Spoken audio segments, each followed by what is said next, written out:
ياسر سعدين والله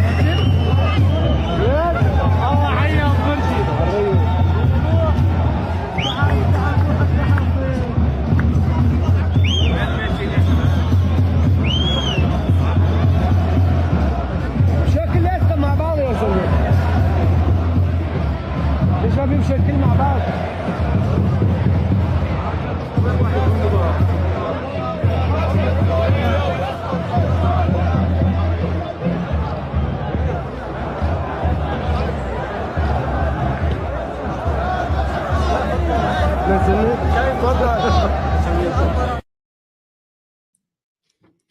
Hello, ladies and gentlemen, and welcome again to Syriana Analysis. I'm your host, Kevork Almassian. Thank you very much for tuning in to today's live stream. I appreciate you all, whether you're watching this stream on YouTube, on Rumble, and on Gun Jing Word. Some friend sent me this video when the regime change happened in Syria. This footage is from the city of Essen in Germany, in West Germany. And that part of the country, I believe there are tens of thousands of Syrian refugees. And I think this footage is a clear indication that they are celebrating the regime change in Damascus. And therefore, they believe that they have emerged victorious from this war. This is a very controversial topic. I've been talking about it when I first came to Germany. Then I noticed that this is a very controversial issue and basically a taboo, even in the German press and even in the German society. Everybody back then in 2015 and 2016 was just, don't speak about it, you know? And if there is anything that you don't like or you have reservations, keep it for yourself. I personally came to Germany in late 2015 as a refugee, and I acquired the refugee status back then. And I have lived in different German cities, starting from Freiburg, then to Karlsruhe, then to Ludwigsburg and Stuttgart, and finally in Berlin. But I have also visited many, many other cities, including Essen, Hamburg, Kiel, also in Eastern Germany to Munich. So I have, I would say, an overall glimpse about the situation in Germany, especially that wherever I go, I most likely have always friends, colleagues, or relatives. Therefore, I always socialized with the Syrians. Now, when I arrived in Germany in late 2015, this was the peak of the refugee crisis, right? And in 2016, I learned the German language in Stuttgart, and I finished it in around a year and 2 months, I believe, like 14 months till the C1. C1 is the, you're required to learn till B1, but I finished B2 and C1. So I also speak enough or good German. I have been to many refugee camps in Germany, and the situation for me was similar in these different camps. Therefore, I have spoken up and I said, we have to implement the German laws, regulations, the constitution, basically, on every place on the German soil, including in the refugee camps, in order for everyone to be also integrated. Because there were special treatment in the refugee camps compared to the outside world, basically, including the laws, for example. Smoking inside is not allowed, right? Why is it allowed indoors in the refugee camps, for example? I always called on the German politicians and the German officials to implement the laws, right? Back then, in 2016, I was younger, let's say 7, 8 years younger. I'm not going to say that my personality has changed, but my personality definitely improved, and especially the way I speak and deliver my messages.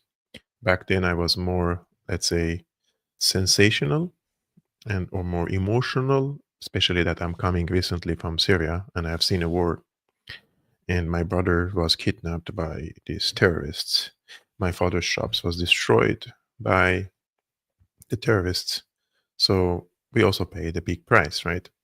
And once I arrived in Germany and in these refugee camps, for example, when I heard that, I mean, I'm not going to say what the people were talking generally about everything, but I'm just going to focus about politics.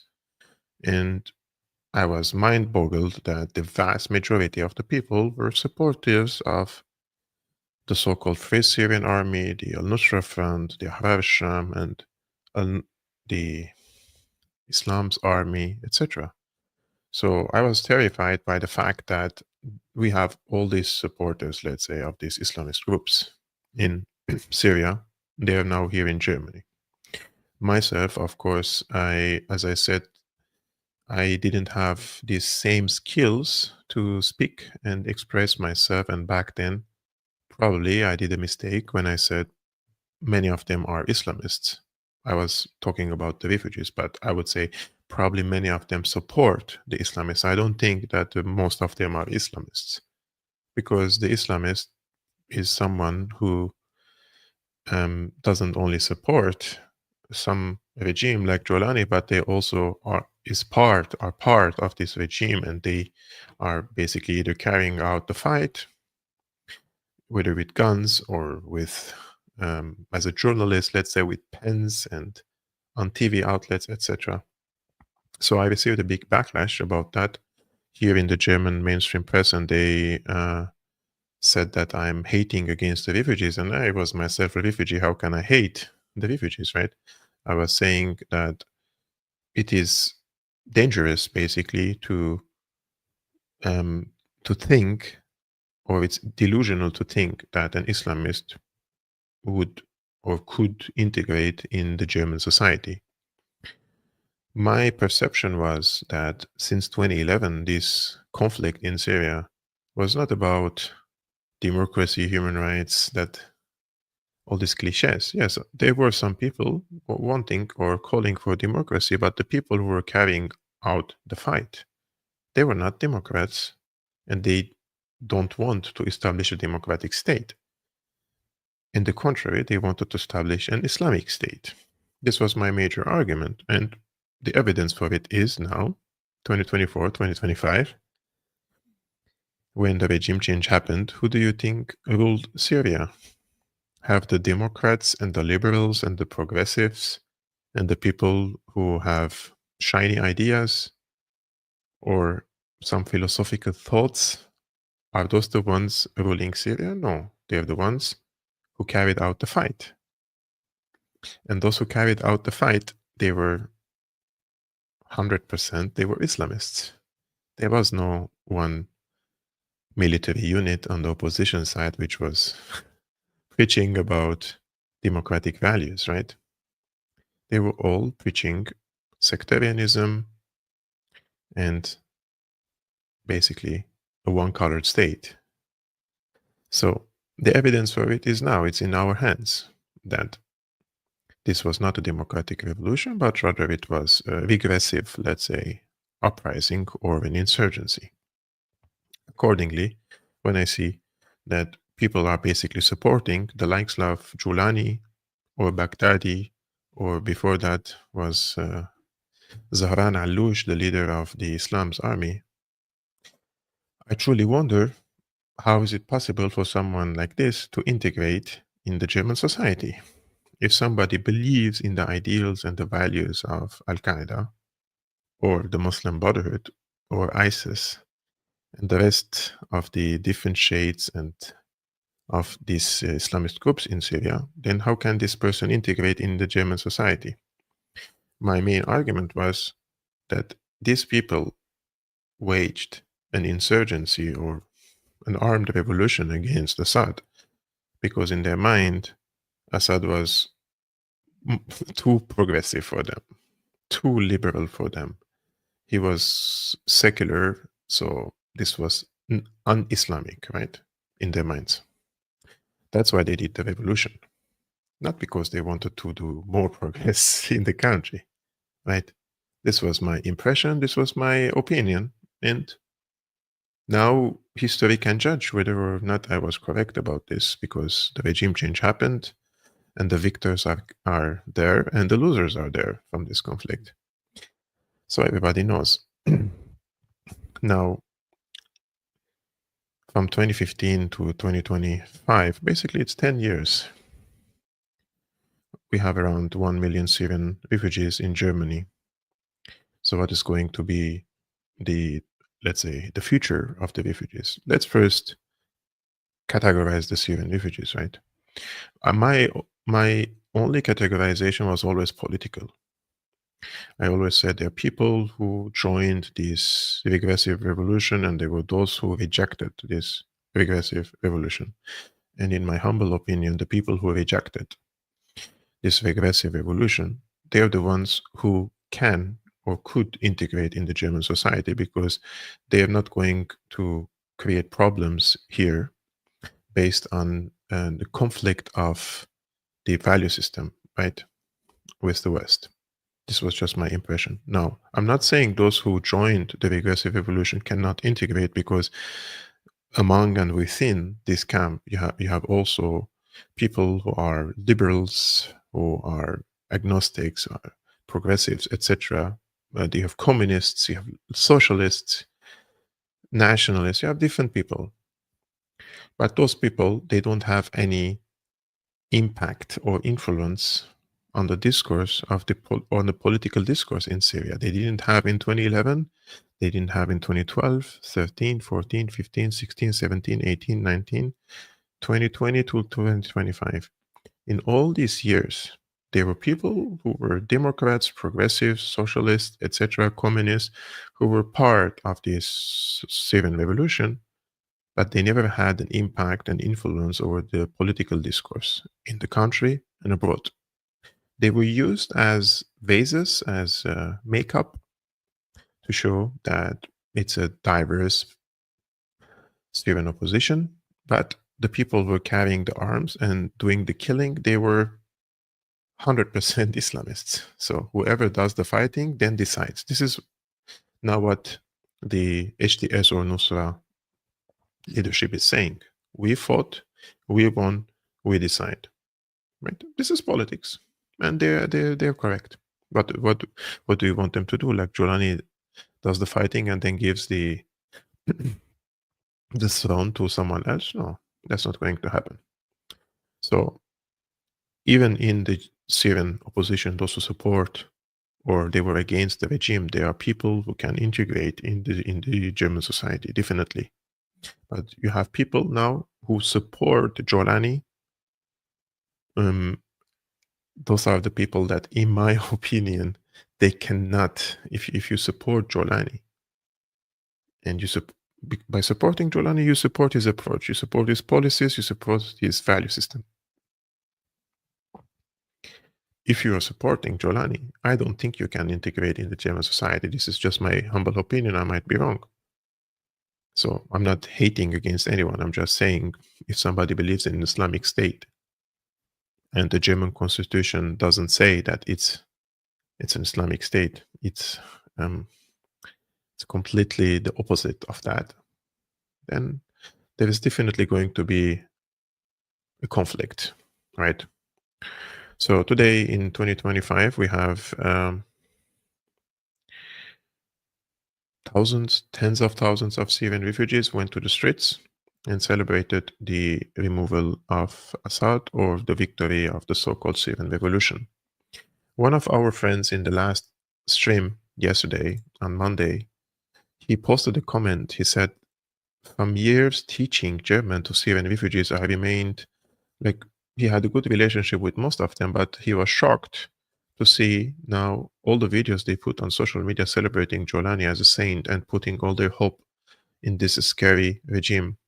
At the same time, nobody plans to go back to Syria, since they know what is happening but don't want to believe it or to be deceived.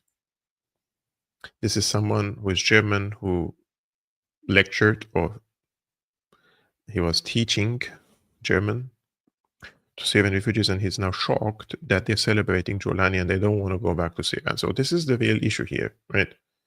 During all these years, especially when I started this YouTube channel, and thanks to the German mainstream press, which came after me and smeared me, they made me famous here in Germany, especially among the Syrian refugees. So I don't think that there is a Syrian in Germany who doesn't know me because of these smear campaigns. So during this time, they were always telling me that if you like Assad so much, why are you in Germany? Go back to Syria. Now, the conditions back then, when I came to Germany, my city, Aleppo, half of it was in the hands of the Al-Qaeda, and the other half was being bombed by Al-Qaeda. 14,000 people died because of these bombings, and thousands and thousands and thousands of people were kidnapped, including my brother. My father lost all his shops and all his businesses. So on one hand, they are right that I was not on their side. I wasn't like coming and celebrating Assad every day. I was telling you why they're fighting him for geopolitical reasons, not because for the sins he committed. But they have made this, they create a narrative that Kevork is a Shabir, and they create it, they believe it. I have never been such person, or I've never been intimidating or harassing people or being like a thug for Assad, right? I was just arguing and sharing opinions online. So they told me, if you like Assad, go back. But back then, as I said, Aleppo was not safe. And myself, personally, because of my journalistic work, I was particularly, I could have been particularly targeted. And many journalists were assassinated and killed during this time because of the reporting they have done. And especially if these Qatari, Turkish funded outlets, if they say like this guy is a Shabih, this is an accusation enough that could get you killed, right? So because of this, many of these representatives or the lobbies of the Syrian refugees, including lawyers, NGOs, including political parties who are now in the German parliament, they came after me and they have raised my asylum case in the migration office, basically. And they have revoked my asylum because they said this guy is not an anti-Assad. And they have took a decision like you could be deported back, right? This is all happened because they did this campaign against me, which was, in my opinion, a terrorist campaign, basically. And it's not like they're terrorists, like they're terrorizing me so that I just shut up and send me back to Syria. And now that they tried this against me in 2020 and 2021, they almost succeeded. They were very close to deport me back to Syria. They couldn't. Okay, but for an argument's sake, let's suppose they managed or they succeeded to deport me back to Syria back then. Although I have jobs, I work here, I pay taxes, I learned the language till C1, the C1, I'm well integrated. I have not even committed one felony, nothing, you know. I'm a peaceful person. All I do is talking like this. And they couldn't handle me. So how can they be a Democrat if they can't even handle a conversation like this? So for an argument's sake, had they been successful to deport me back to Syria, what would have been my destiny now if I was in Aleppo and the regime change happened? They would have killed me, right? You would have seen me in one of these footage, basically putting my back to the wall and opening fire on me, right? This was going to be my destiny. So I'm not now coming again and like hitting them back with hate. All I'm saying is the criteria that they have applied to me, that you must be deported, first through terrorizing me, second through legal channels, and three, in court. And I'm not calling for any of this against them. I'm just asking, if we apply the same measures now on them and the same criteria, shouldn't they go back to Syria? Now it's safer for them compared to what was the situation even under Assad. Because the killing back then, there was war. There were sides fighting against each other. And I was, my face was known for these so-called terrorists in Syria. So I could have been killed either way, even under Assad. But now, all these supporters of Jolani, if they go back to Syria, I'm just saying for an argument's sake, they're safe. But they don't want to go back.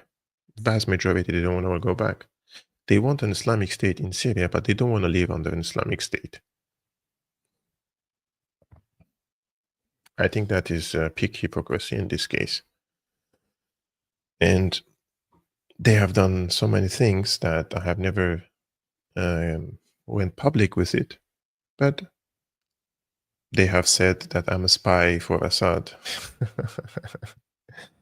That I'm here in Germany on a mission to spy on the refugees, right? This is crazy shit. There was someone who printed my photos hundreds of times, and he was putting it on the walls in the streets. And on the title, it's written in German, Spion or spy. They didn't only create a narrative that I'm a Shabir, they also created the narrative that I am a spy. And they have made a case against me that I'm a spy somehow. It's crazy. Imagine a spy who has a YouTube channel with all these facial features, who is so noticeable. But they created these lies and they believed in it. The things that they speak about me, and when I check online, it's like, about who are they talking about? This is not me, you know? And I know it's not me. But back then it used to really impact me. It hurt me. Like, I cannot, because of this, I cannot go to any neighborhoods here in Germany, which is, let's say, overwhelmingly inhabited by Arabic people or Syrians. Last time I was in Sonnenallee, which is an Arabic neighborhood here in Berlin, was in 2019. So since 6 years, I can't even go to certain neighborhoods in Berlin. Last time I was there, and I was attacked by at least 10 men, and there were 2 women working with me. And the women were trying to defend me basically in the streets. And when I ask the police, they say, oh, like, we recommend you not to go to these neighborhoods. I've been physically attacked many, many times here in Berlin, but none of the times they were able to hit me. But they tried many times with brutal physical violence. This is all comes because of the narratives they created, right? All because, like, you're a Shabir, you're an Assadist, you should go back. Now I'm not going to come back and return this hate against them. I'm not going to be like them. But I'm just going to ask them the simple question. Are you going to go back now and leave Germany and live under Jolani and enjoy the freedom there? No. Most people are not going to go back. And what is happening is,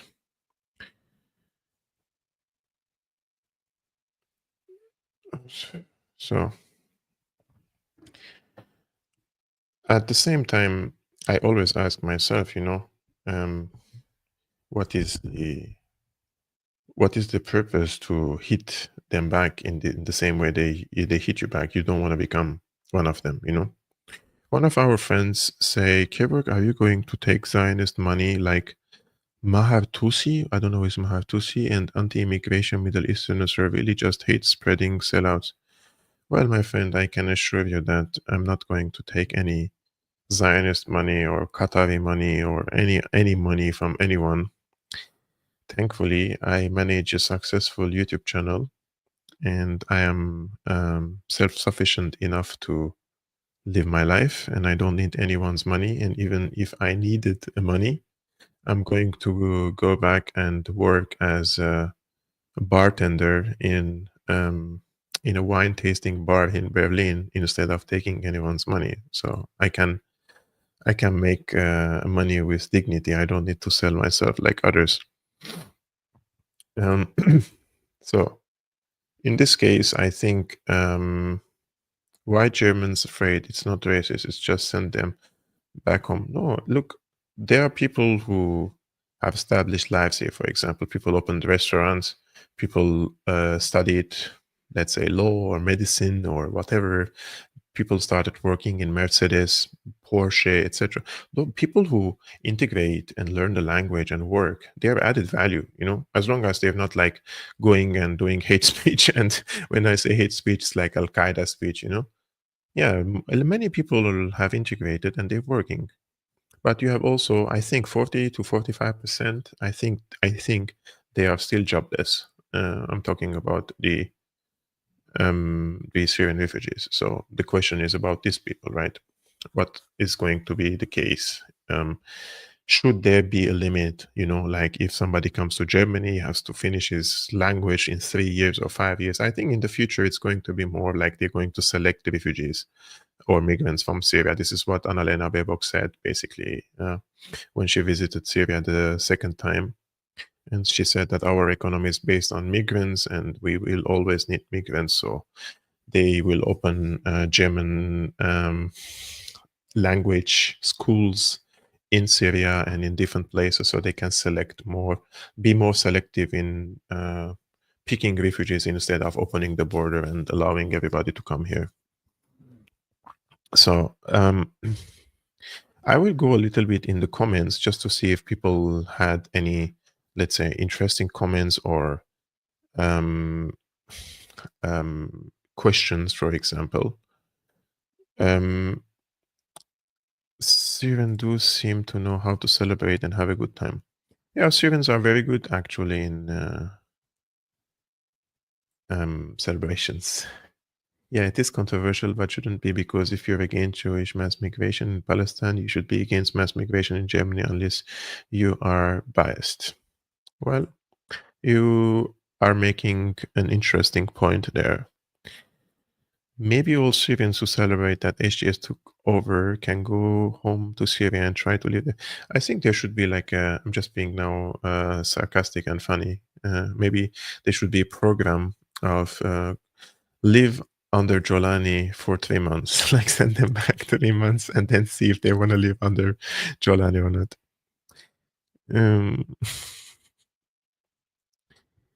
So nobody mentions that many Syrians received financial incentives to leave their home, cross the border into Lebanon or Turkey and receive 200 euros a month, immigrate to Europe, and they pay. Yeah, I think also lots of, let's say, refugees came for financial or economic reasons, not because they were under imminent threat or because of the war.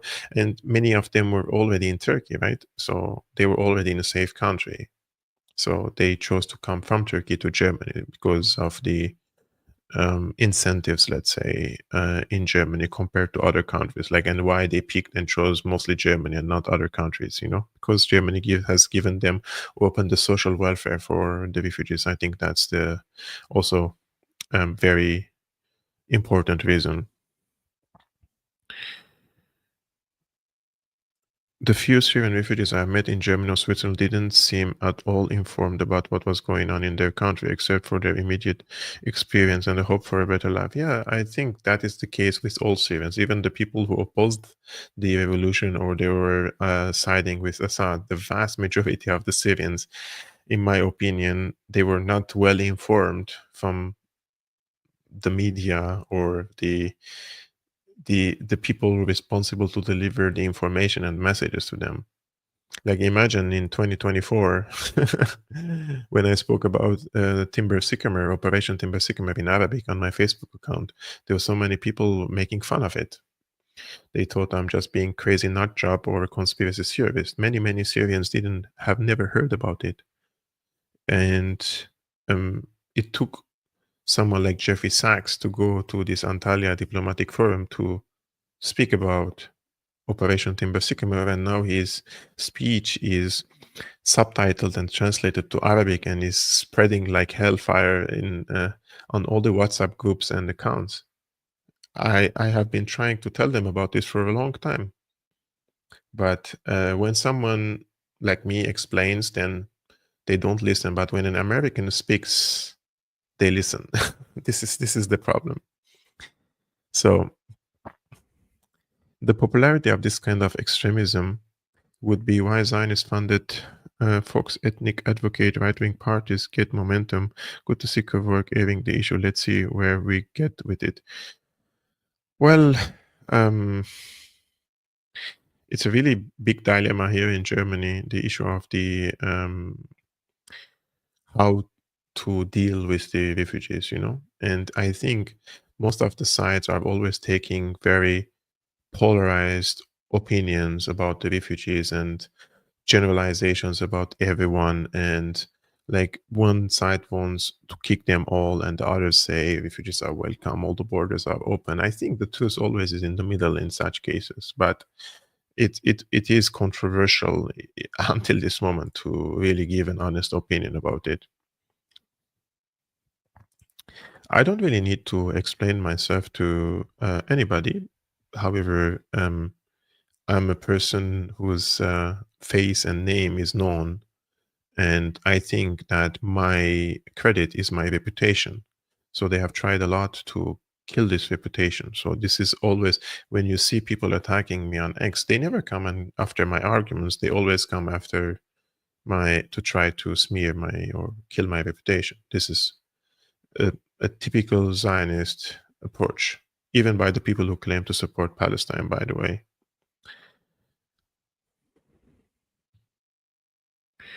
I have not lied to them at all that I was anti-Assad. Why would I lie to them? I was not, let's say, spreading poetries about Assad or going and supporting him or fighting for him.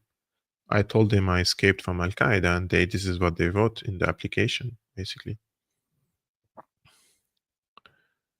The new Syria has become the Israeli client state, which is something pro-position refugees never imagined would be the result. It was one thing to be Erdogan's pet project, but not Israel's conquest. But this was anticipated, right? And this was anticipated and expected. And I argued that were it not for the Zionist lobby in the US, the US would not have waged such complicated covert operation in Syria. It was the Zionist lobby, the neocons together, who urged Obama to start Operation Timber Sycamore, and they brought these Arab Gulf countries, the Qataris, Bahrainis, Saudis, Kuwaitis, even Emiratis at the beginning a little bit, Turks. They brought lots of people on their side to support this insurgency, right? They have spent billions and billions of dollars. So, but this all happened because of Syria's geopolitical posture. If Syria did a U-turn and went to become a member of this moderate Arab camp, they wouldn't have minded Assad. The problem was that he was on the wrong side. So, and what is the wrong side? It's against Israel in the region, right? So, being too close to Iran, being too close to Hezbollah, giving support to the Palestinian armed factions. Those were the sins of Assad in the eyes of the Americans and the Israelis. So they wanted to get rid of him because of this. So when you wage a covert operation in a country and you spend tens of billions of dollars, I think this was the only logical outcome, that Syria would be swallowed by Ottoman Turkey and Zionist Israel. those were the main players basically in this.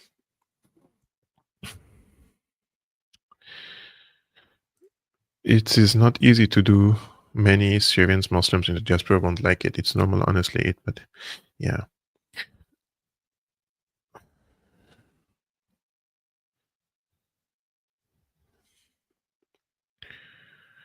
Yeah, I'm very covert. My face is not known at all. But this was an interesting comment, by the way. One day I will, Adrian, you always are present in my streams. I see your name and face all the time in every stream. And I promise you that as long as I have working chest and working heart and I'm alive, I will never get Zionist money. But one day I will tell you 2 stories when it's safe for me about this particular case. And you will know about it when I speak about it. So, guys, this week, as you may know, we have received the news from France that Macron will host Abu Mohammed al-Jolani in his first European visit. French President Emmanuel Macron will host Abu Mohammed al-Jolani on Wednesday. So this is going to happen tomorrow.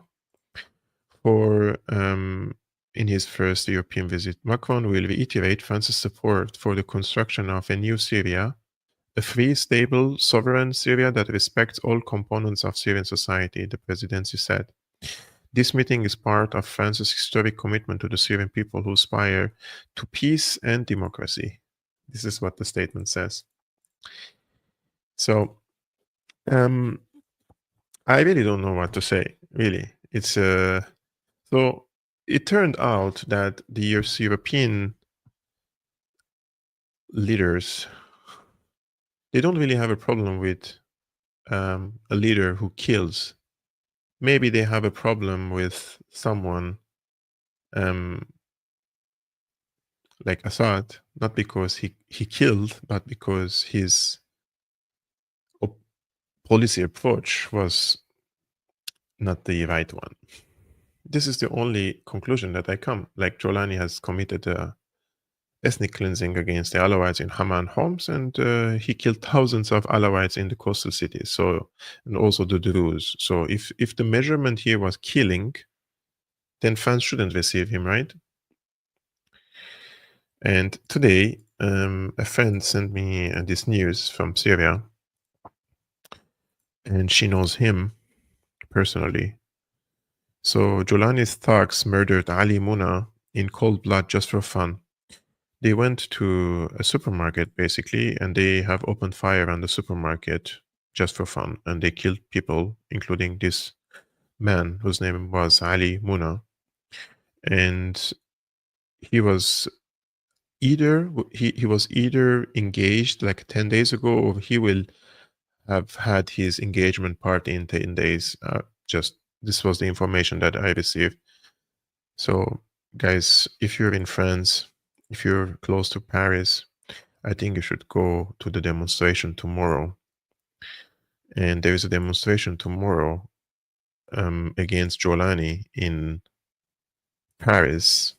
I will try to find the flyer of the demonstration. You should really go and protest this. I don't think any government should normalize this regime in Syria. They're committing a very heinous crime against humanity and against civilization and against history.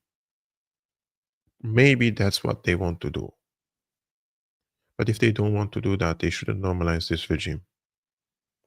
This is a sectarian, genocidal, regressive, takfiri regime.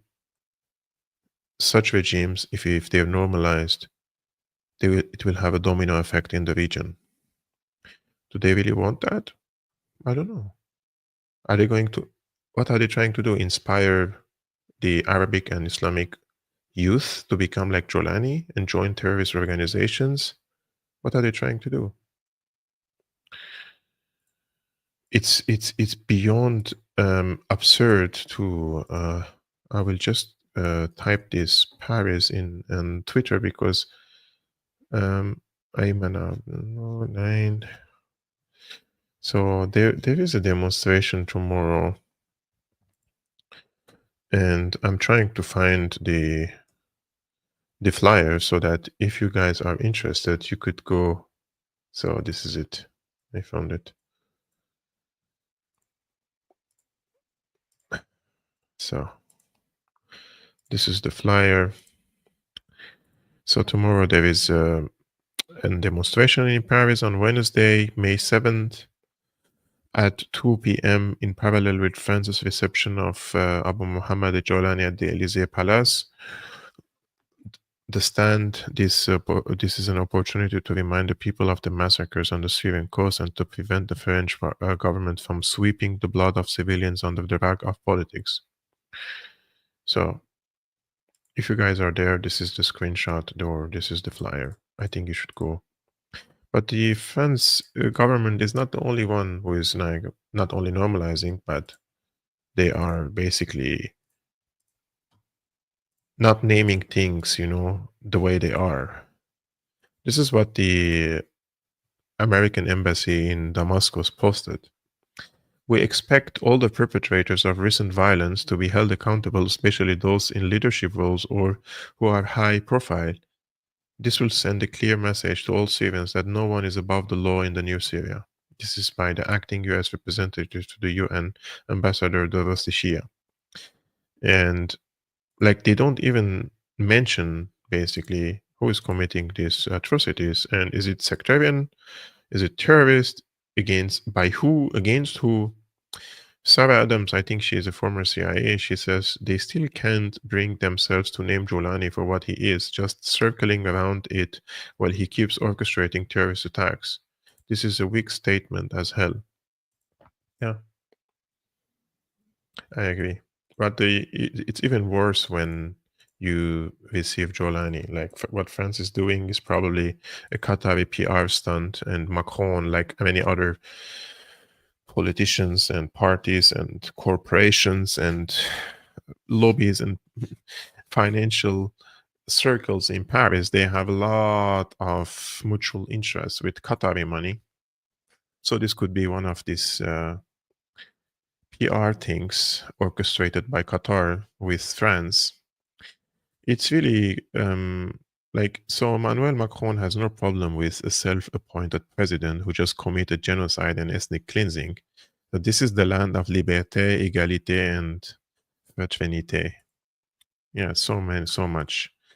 And while Jolani is doing all these heinous crimes, the minions of Jolani, of course, I mean, what do you expect from them, especially former USAID contractors, and the minions of Qatar are celebrating Jolani for playing basically basketball.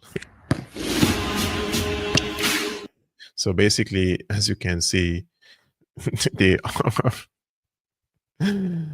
are playing basketball in Damascus. Meanwhile, Israel is bombing the hell out of Syria. Militias are killing the minorities. They're going to the bars and nightclubs and basically executing people there. Syrian people are hungry and devastated and below the poverty line. Meanwhile, they're playing basketball here. So, yeah, this is all cheap propaganda, in my opinion. I don't know who is the PR team of Jolani, but they're really not doing him a service, which is great. Adrian says, please don't quote Sarah Adams. She's a liar. Now, you saw a post. She didn't lie in this post. Maybe she lied about other things. But this post that she's commented, there was no lie in it. One of our friends made a hilarious comment about this basketball. He says, when your enemy destroys your army, invades your land, interferes in your internal affairs, and fire a missile near your palace, ignore them and shoot a basketball video. The art of war. Free Syria vision. And you know, one of the people who has turned into a Jolani propagandist, who was for a long time, but he pretended not to be. This is Charles Lister, the self-appointed expert on Syria. It's like he's sharing the video. It says Syrian President Ahmad al-Shara and Foreign Minister Asad Shibani. He tags him so he brings more traffic to his page. He says they're playing basketball in Damascus, clearly not their first time. One of the commentators said about Charles Lister that Charles Lister is a living evidence that karma doesn't exist. If karma existed, he would have had a disease by now, or virus, or an illness, or something. He has a lot of blood in his hands, Charles Lister, a lot. I will show you one last thing, which is really funny. I posted this today. This is the Minister of Communication of Syria under Jolani, Abdeslam Haikal. I have known him briefly in 2011. And I said he's probably the only minister in Syria who has performed well since the regime change. Credit where credit is due. I mean, he's doing his best. He's inviting investors and trying to improve the internet connection. And they have established the first 5G tower in Damascus. I mean, this is his job, basically, as a minister of communication, right? At least he's doing something about it. And so I was reminded by this page. He says this guy was Asma al-Assad puppet. He's just a puppet of for whoever. I didn't know what he's talking about. I said I don't know about that. I think he left the country in 2011 or 2012. But then he reminded me of this magazine, which I remember it very well. This was a magazine basically in Syria in 2008. This is the issue 17, July 2008. I used to have all this, the recent issued magazines of Forward. During my university time, I used to read and learn English because it was written in English.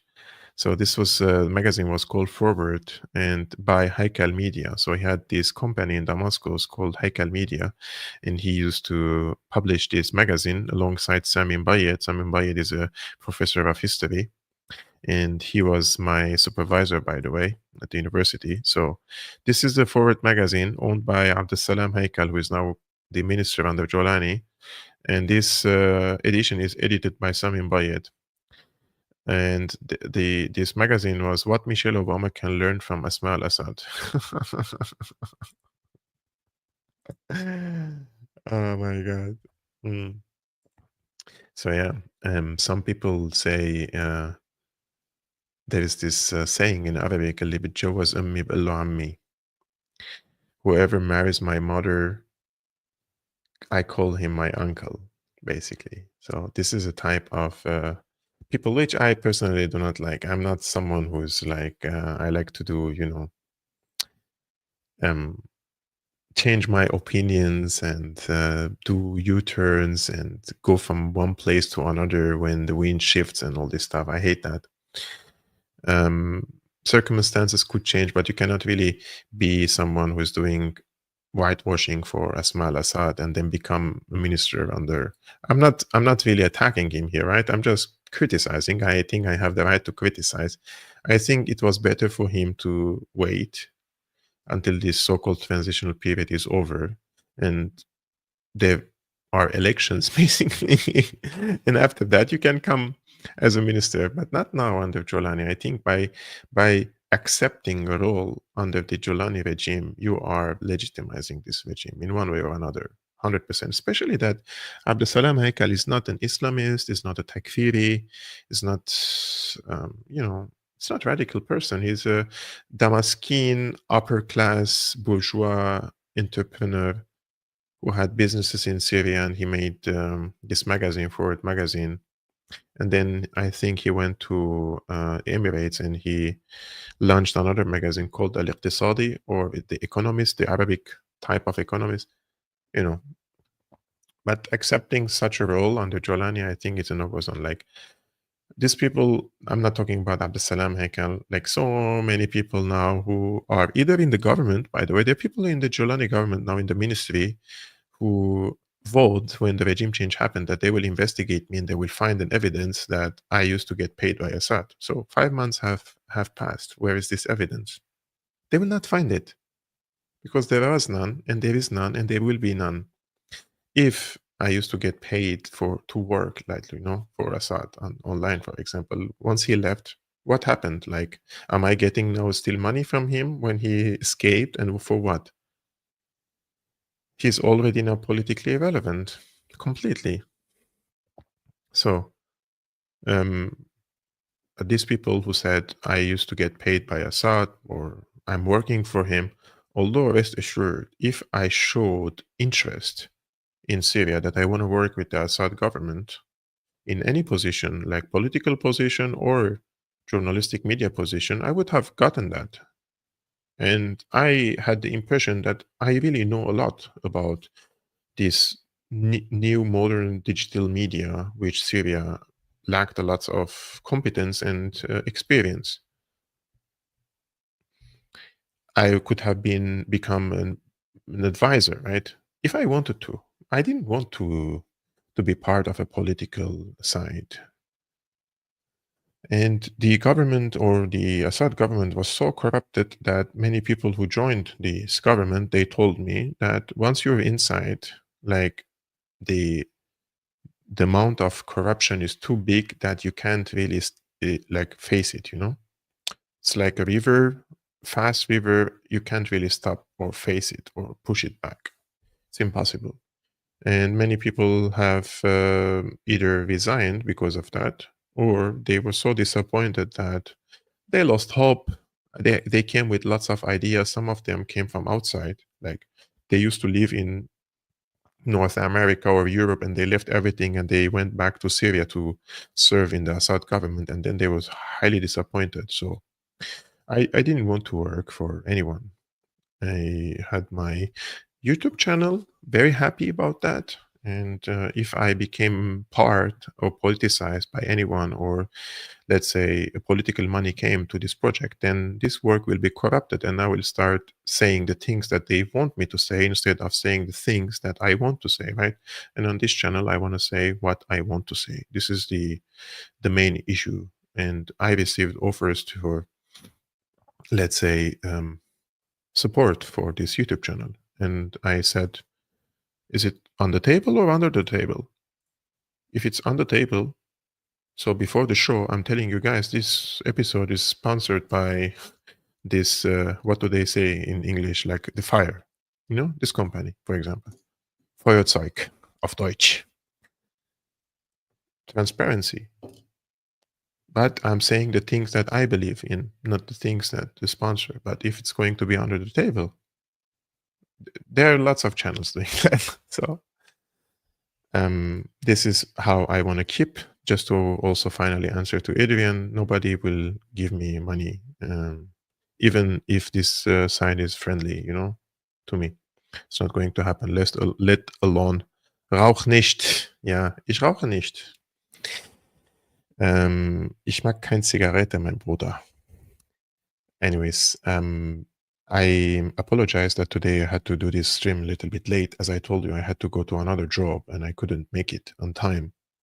And today I started at 8 p.m., but tomorrow definitely is going to be at the same time, 5 p.m. Central European time, 11 a.m. Eastern American time. If you like this content, guys, please hit the like button, subscribe to this YouTube channel, and leave a comment. That helps me also with the algorithm of YouTube. And I will see you tomorrow on the 6th or the 7th of May 2025. Peace be upon you, upon your families. Salam.